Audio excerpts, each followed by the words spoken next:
अफवाह शिशाते भ्रष्टम। धन्यवाद। Thank you. माननीय Shri Satish Chandra Mishra ji, you have 2 minutes. Thank you very much for giving this opportunity. I'll be speaking only on one issue, but I think the Honorable Finance Minister or the State Minister is probably not here, but since others are here, they would probably take note of it. And Shri Bhupen Yadav ji had spoken on the issue of health infrastructure and health. Within health, I'm speaking only on one issue, and that is cancer. Now, the situation in this country with respect to cancer is very alarming. It is in the world over, but in India, it is very alarming. 12 lakh new cases per year of cancer are coming up in India. 25 are presently prevalent all over India.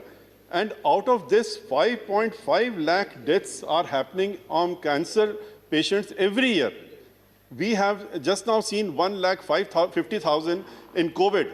And here 5.5 lakh लोग cancer से हर साल मर रहे हैं, जिनको कि हम note नहीं कर पा रहे हैं, जो कि कंटिन्यूअस चल रहा है और बढ़ रहा है. It is increasing every year. Now, the situation in present situation is that कि अब जो कहा WHO के हिसाब से सिचुएशन ये होने वाली है कि 15 लोगों में एक आदमी कैंसर से सफ़र कर सकता है इस कंट्री में. इतनी अलार्मिंग जब पोजीशन है, आपने इंफ्रास्ट्रक्चर का पैसा दिया, आपने कहा कि हमने 2,35,000 करोड़ रुपया दिया, 35,000 करोड़ रुपया आपने कहा कि हमने खाली कोविड की वैक्सीन के लिए दिया, जिसमें 98-99% रिकवरी है, 1% डेथ है. यहाँ पर 100% हो जाती है अगर डिले हो जाती है तो, और ये 8.5 लाख इसीलिए हर साल मर रहे हैं. यहाँ अनफॉर्चुनेटली जो इसका ट्रीटमेंट है is very limited.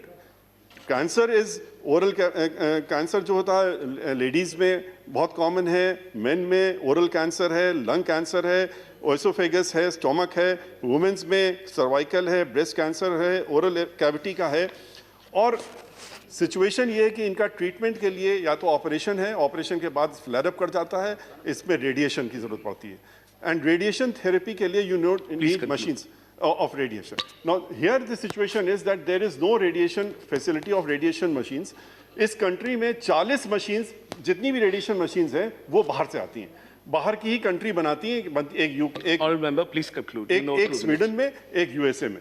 Now, the point which I want to make is that this infrastructure for the purpose of radiation machine लोग लगाएं, इसके लिए प्रोत्साहन मिलना चाहिए. उसकी जगह जो 20% पहले टैक्स था, अब it is increase to 27.4% tax, which includes custom duty, health cess, social welfare, and GST. So I request the government, in all earnest, that kindly look into this aspect कि आप खाली 120 करोड़ रुपया आपने कस्टम ड्यूटी और इन taxes से कमाया है, लेकिन इसमें मशीन लाने के लिए और लोग तैयार नहीं हो पा रहे हैं और इंफ्रास्ट्रक्चर नहीं बढ़ा पा रहे हैं. ये प्राइवेट लोग नहीं आ पा रहे हैं. And since I am also running a charitable hospital, I personally was looking into it कि हम इसको कर सकते हैं, but we gave it up because of the 27.4%. एक मशीन 13 करोड़ से 15 करोड़ की आती है, उसमें आपने 3 करोड़ रुपया और ले लिए टैक्स के, आपने 120 करोड़ रुपया पूरे साल में कमा लिए.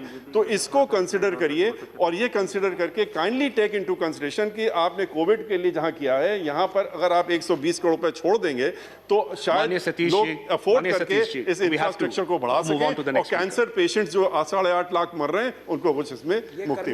Thank you. Honorable